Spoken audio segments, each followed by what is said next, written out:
പിന്നെ ഫയർഫോഴ്സിൻ്റെ director general വരുന്നുണ്ട്, അതുപോലെ പോലീസ് ഓഫീസർമാരുണ്ട്, കളക്ടറേറ്റിലെ ആദ്യം ഉണ്ട്. അവരോട്ടൊന്ന് ഒരു ആശയവിനിമയം നടത്താൻ വേണ്ടി പോവുക എന്നിട്ട് പറയാം.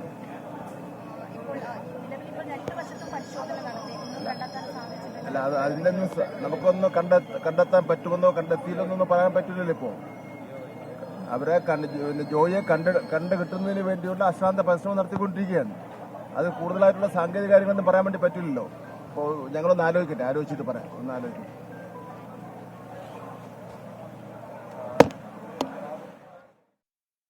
നമുക്കിപ്പം അലക്സ് റാം മുഹമ്മദ് വീണ്ടും ചേരുന്നു. അലക്സ് റാം, താങ്കൾക്ക് തുടരാം.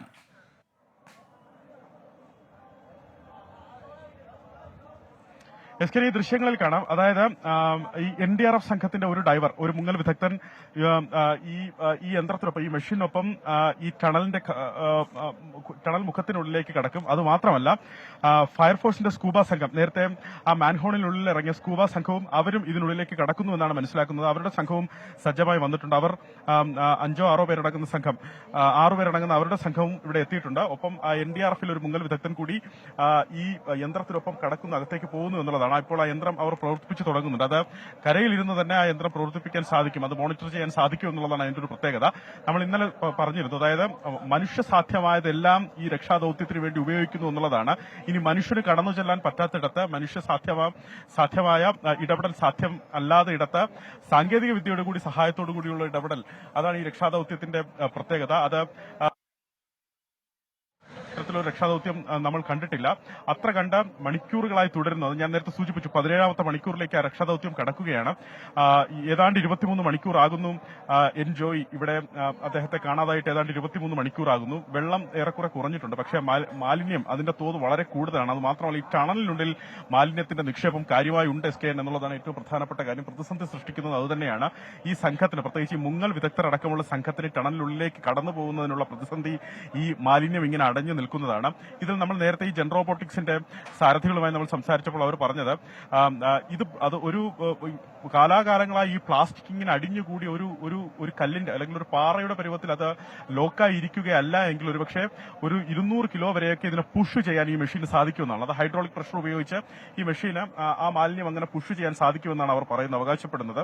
അത്തരത്തിൽ നേരത്തെ പരീക്ഷണങ്ങൾ അവർ നടത്തിയിട്ടുണ്ട്, അത് വിജയം കണ്ടിട്ടുണ്ട് എന്നാണ് അവരുടെ അവകാശവാദം. എന്താണെങ്കിലും അത് കണ്ടു തന്നെ അറിയണം. അതിനൊപ്പം എന്താണെങ്കിലും ഒരു സ്കൂബ സംഘത്തെ ഒരാളിനെ കൂടി അതിനൊപ്പം വിടാം, മെഷീനൊപ്പം അദ്ദേഹം കൂടി പോകേണ്ടതുണ്ട്. ആ മെഷീനിൽ തന്നെ ക്യാമറ ഘടിപ്പിച്ചിട്ടുണ്ട്. അതിന്റെ ഏറ്റവും മുന്നിൽ തന്നെ ക്യാമറയും അതുപോലെ ലൈറ്റും ഒക്കെയുണ്ട്. നമുക്കറിയാം, ഇതിനകത്ത് ഈ ടണലിനുള്ളിൽ അത് ഭയങ്കരമായ ഇരുട്ടാണ്. കഷ്ടിച്ച് ഒരാൾക്ക് മാത്രം കടന്നു പോകാനാവുന്ന ടണലാണ്. ഈ ടണലിന്റെ മുഖം പോലെയല്ല ഇതിനുള്ളിലേക്ക് കടന്നു കഴിഞ്ഞാൽ. ഇതിനുള്ളിലേക്ക് ഏതാണ്ട് ഈ റെയിൽവേ സ്റ്റേഷന്റെ അടിയിലൂടെ, ഈ ട്രാക്കുകൾക്കടിയിലൂടെ ഏതാണ്ട് 250 മീറ്ററോളം ടണലാണ്. ആ ടണൽ ഇവിടെ നിന്ന് മാറി ഏതാണ്ട് 80 മീറ്റർ അപ്പുറത്താണ് നമ്മൾ നേരത്തെ കണ്ട 3ാമത്തെ ട്രാക്കിൽ ഒരു മാൻഹോൾ തുറന്നുള്ള പരിശോധന. അത് ഇന്നലെയും അവിടെ കാര്യമായി തന്നെ പരിശോധന നടത്തിയിട്ടുണ്ടെന്നുള്ളതാണ്. SKN ചില അവരുടെ ഈ നിഗമനങ്ങൾ മങ്ങുന്നുണ്ടോ എന്നുള്ള കാര്യം ഈ ഘട്ടത്തിൽ സംശയമാണ്. കാരണം നേരത്തെ ആ മാൻഹോൾ തുറന്ന് ഏതാണ്ട് 3 സ്കൂബ സംഘം അവിടെ ഇറങ്ങി കാര്യമായി പരിശോധന നടത്തിയിരുന്നു. പരിശോധന നടത്തി അവർക്ക് പോകാനാകുന്ന ദൂരം അത്രയും സഞ്ചരിച്ചു എന്നാണ് മനസ്സിലാക്കുന്നത്. എന്നിട്ടും അവിടെ നിന്ന് ജോയിയെ കണ്ടെത്താൻ സാധിച്ചില്ല എന്നാണ് മനസ്സിലാക്കുന്നത്. അവർ ആ മാൻഹോളിൽ തന്നെയാണ് ഒരു ഗ്രില്ല് ഇറക്കി വെച്ചിരുന്നത് നേരത്തെ. ആ ഗ്രില്ല് ഇറക്കി വെച്ചിരുന്നതിന്റെ ഉദ്ദേശം പോലും അത്തരത്തിൽ താഴേക്ക് അദ്ദേഹം ഒഴുകി പോകരുത് എന്ന് മുൻകൂട്ടി കണ്ടാണ്. പക്ഷേ ആ പരിശോധനയിൽ അവർക്ക് കണ്ടെത്താൻ സാധിച്ചിട്ടില്ല. ഇനി പ്രധാനപ്പെട്ട ഈ ഏരിയ, നിർണായകമായ ചുരുക്കം ചില മീറ്ററുകൾ, ഒരു 30ഓളം മീറ്ററിനുള്ളിലുള്ള പരിശോധനയാണ് നടക്കുന്നത്. അത് ഈ ടണൽ മുഖത്ത് നിന്ന് 40 മീറ്റർ ഉള്ളിലേക്ക് പോയതിനു ശേഷമുള്ള 30 മീറ്ററാണ്. അവിടെയാണ് നിർണായകമായ പരിശോധന നടത്തുന്നത്. ഇപ്പോഴും NDRF സംഘം വിശ്വസിക്കുന്നത് ഈ മാലിന്യത്തിൽ തങ്ങിയിരിക്കുന്നുണ്ടാകും എന്നുള്ളത് തന്നെയാണ്. അത് മാത്രമല്ല, ഇതിനുള്ളിലെ ഈ മാലിന്യത്തിനൊരു പ്രത്യേകത ഉണ്ട്. കാരണം ഇത്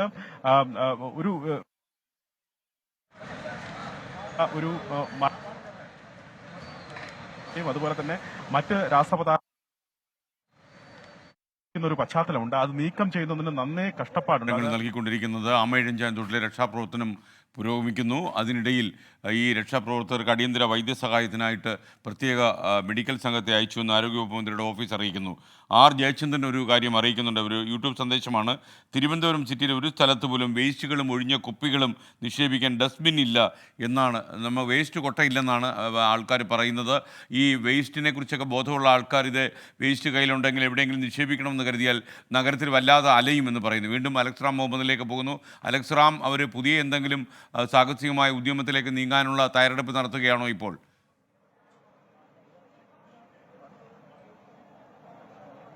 എസ്കേൻ സാധ്യമായ എല്ലാ വഴികളും നോക്കുന്നുണ്ടെന്നുള്ളതാണ്. അത് ഈ പ്രധാനപ്പെട്ട ടണൽ മുഖത്ത് മാത്രമല്ല, ടണലിന്റെ അങ്ങേ അറ്റത്തുള്ള ആ ഒരു മാൻഹോളിന് സമീപം ഇൻസ്പെക്ഷൻ നടത്തുന്നുണ്ട്. അതുവഴി ഇറങ്ങാൻ സാധിക്കുമെന്നുള്ള കാര്യം നോക്കുന്നുണ്ട്. ഇന്നലെ ഈ സ്കൂബ സംഘം ഏതാണ്ട് 15 മീറ്റർ ആ അഞ്ചാമത്തെ ട്രാക്കിനപ്പുറത്തുള്ള മാൻഹോളിൽ ഇറങ്ങിയുള്ള ഒരു പരിശോധന അവർ നടത്തിയിരുന്നു. പക്ഷേ ഉള്ളിലേക്ക് കടക്കുന്നതിന് പ്രയാസമുണ്ട്. എസ്കേൻ ഇതിൽ പ്രതിസന്ധി സൃഷ്ടിക്കുന്ന പ്രധാനപ്പെട്ട കാര്യം ഞാൻ നേരത്തെ സൂചിപ്പിച്ചു. നമുക്ക് ചെളിയാണെന്ന് തോന്നും, പക്ഷേ ചെളിയല്ല. അത്തരത്തിൽ ഒരു ഒരു ഒരു ഒരു രാസലാരിയുടെ രൂപത്തിലേക്ക് മാറിയ ഒരു പദാർത്ഥം ഇതിനുള്ളിലുണ്ട്. അത് പ്രത്യേകിച്ച് ഈ മാലിന്യം വലിയ തോതിൽ പ്ലാസ്റ്റിക് ഒക്കെ അതിനു മുൻപ് തന്നെ ഗ്രില്ല് ഉപയോഗിച്ച് തടയുന്നത് കൊണ്ട് തന്നെ അത് അങ്ങനെ ഈ മലിനമായി അത്തരത്തിലൊരു രാസപദാർത്ഥമായി ഇതിനുള്ളിലേക്ക് അടിഞ്ഞുകൂടുകയാണ്. അത് വളരെ ബുദ്ധിമുട്ടാണ്. അത് പേസ്റ്റ് കണക്ക് ഒട്ടിയിരിക്കുന്ന ജെല്ല് കണക്ക് ഒട്ടിയിരിക്കുന്ന ടണലിൽ ഒട്ടിയിരിക്കുന്ന ഒരു ലാനിയാണെന്നാണ് അവർ പറയുന്നത്. അത് അത്ര കണ്ട് അതിന്റെ നിക്ഷേപം കൂടുതലാണ്. അത് അവിടെ നിന്ന് നീക്കം ചെയ്യുന്നതിന് നന്നേ ബുദ്ധിമുട്ടാണ് എന്നുള്ളതാണ് പ്രധാനപ്പെട്ട കാര്യം. അത് മാത്രമല്ല, വലിയ തോതിൽ ആ ടണലിനുള്ളിൽ മാലിന്യം കൂടി അടഞ്ഞിട്ടുണ്ട്. അത് ഏതു വിധമാണ് അവർ പറയുന്നത്, വർഷങ്ങളായുള്ള മാലിന്യം അതങ്ങനെ പാറക്കെട്ട് പോലെ അതിനുള്ളിൽ അടങ്ങിയിട്ടുണ്ട് എന്നാണ് അവർ പറയുന്നത്. അങ്ങനെയെങ്കിൽ അത് വലിയ തടസ്സം സൃഷ്ടിക്കും. കാരണം ഈ മെഷീന് പോലും, ഇപ്പൊ നമ്മൾ ഇറക്കുന്ന ഈ ജെൻ റോബോട്ടിക്സിന്റെ മെഷീന് പോലും അത്തരത്തിൽ ആ മാലിന്യത്തെ പുഷ് ചെയ്ത് മാറ്റുന്നതിന്, തള്ളി മാറ്റുന്നതിന് ഒരുപക്ഷെ അത് പ്രതിസന്ധിയായിരിക്കും. എന്താണെങ്കിലും ജില്ലയുടെ ചുമതലയുള്ള മന്ത്രി വി ശിവൻകുട്ടി അടക്കമുള്ളവർ ഇവിടെയുണ്ട്. MLA ആന്റണി രാജു അടക്കമുള്ളവരുണ്ട്. മേയറുണ്ട്, ഡെപ്യൂട്ടി മേയറുണ്ട്, ജില്ലാ കളക്ടറുണ്ട്, ഡെപ്യൂട്ടി കളക്ടറുണ്ട്. അങ്ങനെ വലിയ ഉദ്യോഗസ്ഥരുടെ നീണ്ട നിര, ജനപ്രതിനിധികളുടെ നീണ്ട നിരയുണ്ട്. അതോടൊപ്പം തന്നെ ഏതാണ്ട് 100-ലധികം വരുന്ന രക്ഷാപ്രവർത്തകർ ഇവിടെ മണിക്കൂറുകളായി രാവിലെ 6:30 മണിക്ക് തുടങ്ങിയ രക്ഷാദൌത്യം തുടരുന്നു. അത് ഏകോപിപ്പിച്ചുകൊണ്ടുള്ള ഒരു ഓപ്പറേഷനാണ് അവരുടെ ഭാഗത്തു നിന്നുണ്ടാകുന്നത്. ഒരു ജോയിന്റ് ഓപ്പറേഷനാണ്. അത് NDRF സംഘമുണ്ട്, 30 പേരടങ്ങുന്ന NDRF സംഘമുണ്ട്, സ്കൂബ സംഘമുണ്ട്, ഏതാണ്ട് 10-12 പേരടങ്ങുന്ന ഫയർഫോഴ്സിന്റെ സ്കൂബ സംഘമുണ്ട്, ഫയർഫോഴ്സ് സേനയുണ്ട്, അതുപോലെ തന്നെ നഗരസഭയിലെ ശുചീകരണ പ്രവർത്തകരുണ്ട്, പൊതുജനങ്ങളുണ്ട്, പോലീസ് സേനയുണ്ട്. അത്തരത്തിൽ വലിയൊരു രക്ഷാദൌത്യം, 100-ലധികം പേർ വരുന്ന രക്ഷാദൌത്യം അത് കാര്യമായി പുരോഗമിക്കുന്നു. ഏതാണ്ട് 17 മണിക്കൂർ പിന്നിടുന്നു ഈ രക്ഷാദൌത്യം ആരംഭിച്ചിട്ട്. ജോയിയെ കാണാതായിട്ട്, അദ്ദേഹം മിസ്സായിട്ട് ഏതാണ്ട് 23 മണിക്കൂർ കഴിയുന്നു. അരമണിക്കൂർ കൂടി കഴിഞ്ഞാൽ അത് 24 മണിക്കൂറിലേക്ക് എത്തുന്നു. അതായത് ഒരു ദിവസം ആകുന്നു ജോയി ഇവിടെ അപ്രത്യക്ഷനായിട്ട് എന്നുള്ളതാണ്, അദ്ദേഹത്തെ കാണാതായിട്ട് എന്നുള്ളതാണ്. പക്ഷേ കാര്യക്ഷമമായുള്ള ഇടപെടൽ അത് എല്ലാ അധികാരികളുടെ ഭാഗത്തു നിന്നും ആ സമയത്തിനകത്തുണ്ടായി. സാധ്യമായതെല്ലാം, മനുഷ്യ സാധ്യമായതെല്ലാം അവർ ചെയ്തു. വിവിധ ഈ മാൻഹോളുകളിൽ ഇറങ്ങിയുള്ള പരിശോധന, ആ ഗ്രില്ലുകളും മറ്റും ഉയർത്തി നോക്കി ആ മാൻഹോളുകളിൽ ഇറങ്ങിയുള്ള പരിശോധന അവർ കാര്യക്ഷമമായി തന്നെ ചെയ്യുന്നത് നമ്മൾ കാണുന്നുണ്ട്. അത്തരത്തിൽ കാര്യമായ ഇടപെടൽ അവരുടെ ഭാഗത്തു നിന്നുണ്ട്. വിശ്രമമില്ലാത്ത ഇടപെടൽ അവരുടെ ഭാഗത്തു നിന്നുണ്ട്. അത് പറയാതിരിക്കാനും കാണാതിരിക്കാനും വയ്യ എസ്കേൻ എന്നുള്ളതാണ്. അത് മാത്രമല്ല, ഈ മെഷീൻ ഇപ്പോൾ നമ്മുടെ ദൃശ്യങ്ങളിൽ കാണാം. ഈ മെഷീൻ അതിനുള്ളിലേക്ക് കടത്തുന്നതിനുള്ള ഒരു ശ്രമം ഈ ഉദ്യോഗസ്ഥരുടെ ഭാഗത്തു നിന്ന് നടക്കുന്നു.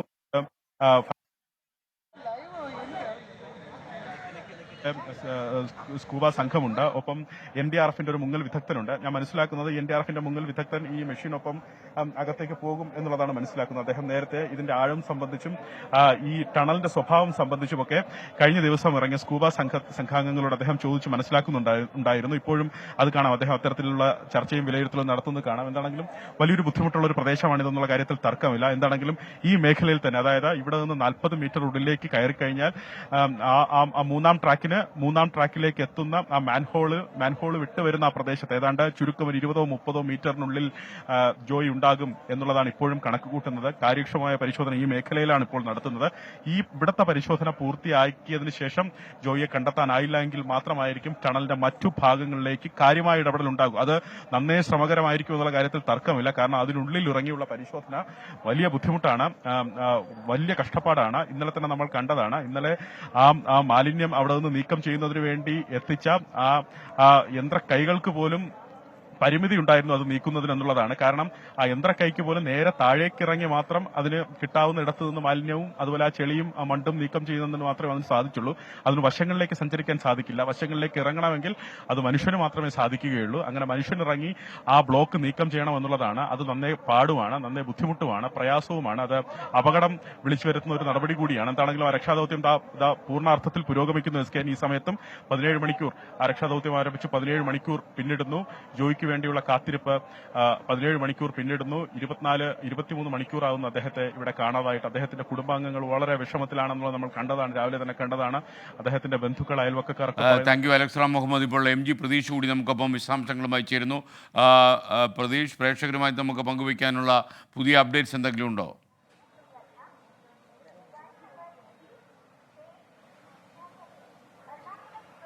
SKN നേരത്തെ ഷഫീദും അലക്സും സൂചിപ്പിച്ചതുപോലെ തന്നെയാണ് തെരച്ചിൽ ഇപ്പോഴും പുരോഗമിക്കുകയാണ്. ഈ തെരച്ചിലിന് തടസ്സമായി പല വെല്ലുവിളികളാണ് ഫയർഫോഴ്സ് ഉദ്യോഗസ്ഥർക്കും സ്കൂബ ടീം അംഗങ്ങൾക്കും നിലവിൽ ഈ ആമയിഴഞ്ചാൻ തോട്ടിലുള്ളത്. ഈ തോട്ടിനുള്ളിലേക്ക് കടക്കുക എന്ന് പറയുന്നതാണ് ഏറ്റവും ദുസ്സഹമായ ഒരു സാഹചര്യം. അതുകൊണ്ട് തന്നെ ഈ വേസ്റ്റുകൾ പരമാവധി നീക്കം ചെയ്ത് ടണലിനുള്ളിലേക്ക് പ്രവേശിക്കാനുള്ള ഒരു നടപടികളിലേക്കാണ് നിലവിൽ ഫയർഫോഴ്സും സ്കൂബ ടീം അംഗങ്ങളും കടക്കുന്നത്. നേരത്തെ മൂന്നാമത്തെ പ്ലാറ്റ്ഫോമിന് സമീപത്തെ ഈ ടണലിൽ ഫയർഫോഴ്സ് ഉദ്യോഗസ്ഥരും സ്കൂബ ടീം അംഗങ്ങളും ഇറങ്ങിയിരുന്നുവെങ്കിലും ആ രണ്ട് ഘട്ടങ്ങളിലായി നടത്തിയ തിരച്ചിലിൽ ജോയിയെ കണ്ടെത്താൻ കഴിഞ്ഞിരുന്നില്ല. പിന്നീടാണ് വീണ്ടും ഈ കഴിഞ്ഞ ദിവസങ്ങളിലേതിന് സമാനമായി ടണലിന്റെ മുൻഭാഗത്ത് തന്നെ തിരച്ചിൽ നടത്താൻ ഇപ്പോൾ ആലോചിക്കുന്നത്. ഈ സ്കൂബ ടീം അംഗങ്ങൾ നിലവിൽ ഈ ടണലിന് മുൻഭാഗത്ത് എത്തിയിട്ടുണ്ട്. അല്പസമയത്തിനകം തന്നെ ടണലിനുള്ളിലേക്ക് ഈ സ്കൂബ ടീം അംഗങ്ങൾ പരിശോധന നടത്തും. നേരത്തെ പരിശോധന നടത്തിയതിന്റെ മറുഭാഗത്തേക്കായിരിക്കും ഇപ്പോൾ ഇനി സ്കൂബ ടീം അംഗങ്ങൾ പരിശോധന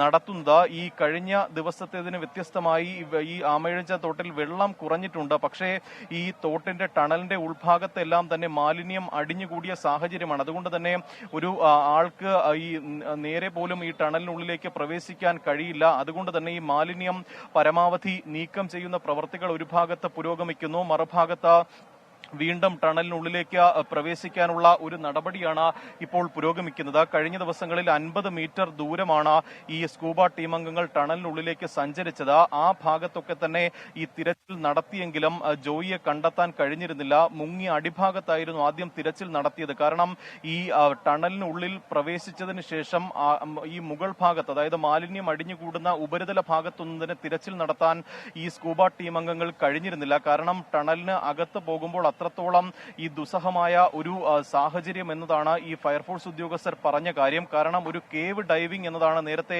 ഈ സ്കൂബ ടീം അംഗം തന്നെ ഈ രക്ഷാ ദൗത്യത്തെ വിശേഷിപ്പിച്ചത്. അതായത് ഒരു ഗുഹയ്ക്കുള്ളിൽ, ഒരു തുരങ്കത്തിനുള്ളിൽ അതികഠിനമായി വളരെ സങ്കീർണമായി ഈ രക്ഷാപ്രവർത്തനം നടത്തുന്ന അവരുൾപ്പെടെ ജീവൻ പണയം വെച്ച് പോകുന്ന ഒരു രക്ഷാദൌത്യമാണ് നിലവിൽ ആമയിഴഞ്ചാൻ തോട്ടിൽ പുരോഗമിക്കുന്നത്. കാരണം 18 മണിക്കൂറായി ഫയർഫോഴ്സ് ഉദ്യോഗസ്ഥർ അത്രത്തോളം പരിശ്രമിക്കുന്നുണ്ട്. പക്ഷേ ഈ പരമാവധി പരിശ്രമം ഈ ഉദ്യോഗസ്ഥരുടെ ഭാഗത്തുനിന്ന് ഉണ്ടാകുന്നുണ്ടെങ്കിലും ഈ പ്രതികൂലമായ കാര്യങ്ങൾ, അതായത് പല തടസ്സങ്ങളാണ് ഇപ്പോൾ രക്ഷാപ്രവർത്തനം ഇത്രത്തോളം വൈകിപ്പിക്കുന്ന ഒരു സാഹചര്യം. എന്തായാലും നിലവിൽ ഈ വളരെ വൈകിയെങ്കിലും പല വകുപ്പുകളും ഈ ഘട്ടത്തിൽ സംയോജനത്തോടു കൂടിയ ഒരു പ്രവർത്തനം വളരെ വൈകി ഈ ഘട്ടത്തിൽ നടക്കുന്നു എന്നതാണ് നമുക്ക് ഈ ദൃശ്യങ്ങളിൽ നിന്നും ഇവിടത്തെ ഇന്ന് രാവിലത്തെ കാഴ്ചയിൽ നിന്ന് മനസ്സിലാക്കാൻ കഴിയുന്ന കാര്യം. കാരണം നഗരസഭാ വിഭാഗം, ഒപ്പം ആരോഗ്യ വിഭാഗം, ഫയർഫോഴ്സ് ഉദ്യോഗസ്ഥർ, പോലീസ് ഉദ്യോഗസ്ഥർ അടക്കം രാഷ്ട്രീയ പാർട്ടി പ്രതിനിധികൾ എല്ലാവരും ഒരുമിച്ച് ചേർന്നുകൊണ്ടുള്ള ഒരു രക്ഷാപ്രവർത്തനം, ഒരു ഏകോപനം നിലവിൽ ആമയിഴഞ്ചാൻ തോട്ടിൽ നടക്കുന്നുണ്ട്. ഒപ്പം ആരോഗ്യമന്ത്രി അല്പസമയം മുമ്പ് ഒരു റിലീസും പുറത്തിറക്കിയിരുന്നു. അതായത് ഈ രക്ഷാപ്രവർത്തനം നടത്തുന്നവർക്ക് അടിയന്തര മെഡിക്കൽ സഹായം ഉൾപ്പെടെ ഏർപ്പെടുത്തുമെന്ന് ആരോഗ്യ വകുപ്പ് അറിയിച്ചിട്ടുണ്ട്. ഇതിനായി പ്രത്യേകം ഓക്സിജൻ സിലിണ്ടറുകളും മറ്റ് അനുബന്ധ സജ്ജീകരണങ്ങളും ഈ രക്ഷാപ്രവർത്തനം നടത്തുന്ന സ്ഥലത്തേക്ക് എത്തിക്കുന്നുണ്ട്. എന്തായാലും നിലവിൽ ഈ സ്കൂബ ടീം അംഗങ്ങളാണ് അല്പസമയത്തിനകം ഈ ടണലിനുള്ളിലേക്ക് ഇറങ്ങുന്നത്. NDRF സംഘവും ഇവിടെയുണ്ട്. ഇവിടെ നിന്ന് ഈ വേസ്റ്റ് നീക്കം ചെയ്യുന്ന പ്രവൃത്തികളാണ് NDRF സംഘം പ്രധാനമായും നേതൃത്വം നൽകുന്നത്. ഇതിനൊപ്പം തന്നെ ഈ റോബോട്ടിക് സാങ്കേതികവിദ്യ ഉപയോഗിച്ചുകൊണ്ട് ഈ ടണലിനുള്ളിലേക്ക് പോകാനുള്ള ഒരു നടപടികളും, അല്ലെങ്കിൽ അത്തരത്തിലൊരു ശ്രമകരമായ ഒരു ദൗത്യവും അവരുടെ ഭാഗത്ത് നിന്ന് ഉണ്ടാകുന്നുണ്ട്. എന്തായാലും അധികം വൈകാതെ തന്നെ ജോയിയെ കണ്ടെത്താൻ കഴിയുമെന്നൊരു പ്രതീക്ഷയാണ് നിലവിൽ രക്ഷാപ്രവർത്തനം നടത്തുന്ന ഇവർക്കുള്ളത്. കാരണം ഈ ജോയിയെ കാണാതായി ഇത്രത്തോളം മണിക്കൂറുകളാകുന്നു. ഈ വലിയ അളവിൽ മാലിന്യം ഇതിനോടകം തന്നെ ഇവിടെ നിന്ന് നീക്കം ചെയ്തിട്ടുണ്ട്. നഗരസഭ ഈ രക്ഷാപ്രവർത്തനത്തിനിടയിൽ തന്നെ മാലിന്യം നീക്കം ചെയ്ത് മാറ്റുമ്പോഴും ഇതുവരെ മാറ്റിയതിൽ നിന്നും എത്രയോ ഇരട്ടി മാലിന്യമാണ് ഈ ടണലിനുള്ളിൽ കിടക്കുന്നത്. അതുകൊണ്ട് തന്നെ ആ മാലിന്യം ഒരു പകുതിയെങ്കിലും നീക്കം ചെയ്തെങ്കിൽ മാത്രമേ ഈ ജോയി ഉണ്ട് എന്ന് കരുതപ്പെടുന്ന ആ ഒരു ഭാഗത്തേക്ക് ഈ രക്ഷാ പ്രവർത്തകർക്ക് എത്താൻ കഴിയുകയുള്ളൂ. എന്തായാലും നിലവിൽ സ്കൂബ ടീം അംഗങ്ങൾ വീണ്ടും ഈ ടണലിനുള്ളിലേക്ക് ഇറങ്ങാനുള്ള ഒരു ശ്രമമാണ് ഇപ്പോൾ നടക്കുന്നത്. ഇന്നലെ 4 തവണകളായി 2 അംഗ ടീമുകൾ ഈ മുൻഭാഗത്തെ ടണലിന് ഉൾവശത്തിറങ്ങി പരിശോധന നടത്തിയിരുന്നു. ആദ്യഘട്ടത്തിൽ 30 മീറ്റർ ദൂരമാണ് ഈ സ്കൂബ ടീം അംഗങ്ങൾ ടണലിനുള്ളിലേക്ക് പോയത്. പിന്നീട് ഇന്നലെ തിരച്ചിൽ അവസാനിപ്പിക്കുന്നതിന് തൊട്ട് മുമ്പ് ഒരു 20 മീറ്റർ കൂടി സഞ്ചരിച്ച് അങ്ങനെ 50 മീറ്റർ പരിശോധന നടത്തിയെങ്കിലും ജോയിയെ കണ്ടെത്താനായിട്ടില്ല. എന്തായാലും ആ ദൗത്യം വീണ്ടും തുടരുകയാണ് SKN ഇപ്പോൾ ആമയിഴഞ്ചാൻ തോട്ടിൽ.